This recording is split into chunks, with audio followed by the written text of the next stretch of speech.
Hello, srácok! Hello. Jöttünk télapó paródiát énekelni a gófbolyok. Reméljük, hogy tetszenek, hogy hallgassátok sok szeretettel. Mehet? Mehet!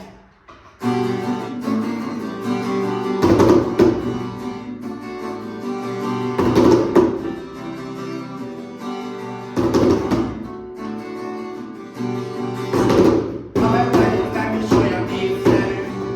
Inkább azt mondanám rá, hogy féleszű. Én már egyáltalán nem értelek. Benedikkel soha nem érvelek. Megtudták, mert itt jön most a posta.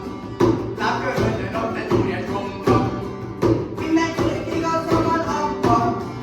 Nem jó, hogy nincs túl sok pénz a bankban. Fordított egy nagy reggeli kérkér.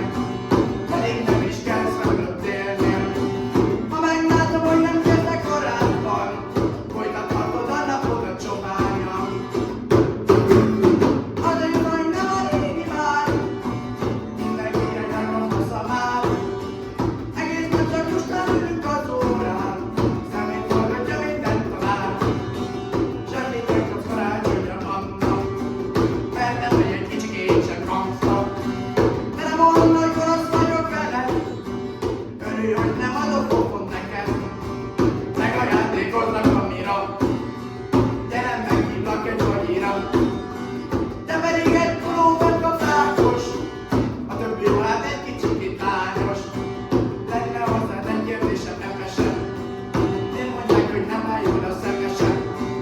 Úgy emlékszem, hogy ránéztem már tavaly, akkor még nem voltál annyira köcsöl.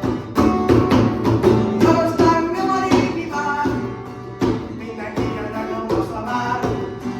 Egész nap csak lustán ülünk az órán, szemét forgatja minden tanár. A sebesség nagyon-nagyon rossz gyerek, ajándékot adni neki nem lehet. Nem jár neki az ipari mérleg, ha rááll az összetörik végleg. Te vagy most a következő banás, ajándékot rőgyullanás. Csak vicceltem a sírásos fejembe, mert gránátot robbadok fel a kezembe. Késő van, már elhúzok a fenébe, ajándékot nem kap senki cserébe.